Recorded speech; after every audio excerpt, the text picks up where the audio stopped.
বাজান, মার প্রতি তোর যে ভালোবাসা আছে, আমার বিশ্বাস তুই একদিন জীবনে অনেক কিছু করতে পারবি বাজান। হ, আমি কইছি পারবি। এই সমস্ত নাটক বন্ধ কর।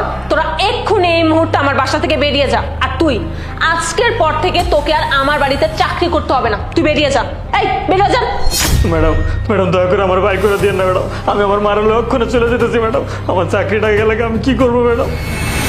শোন, এখন কথা না বাড়িয়ে চুপচাপ তোর এই ফকিন্নি মাকে নিয়ে বের হ, বের হ। স্যার আপনার কাছে শেষবারের মতো অনুরোধ করতেছি স্যার, আমার মাফ করে দেন স্যার, আমার মার আমি কোনোদিন আর এই জায়গায় আনবো না স্যার। দেখ, আমার ধৈর্যের কিন্তু পরীক্ষা নিস না, আমি তোকে বের হতে বলেছি, বের হ, জাস্ট গেট আউট, বের হ। আও মা।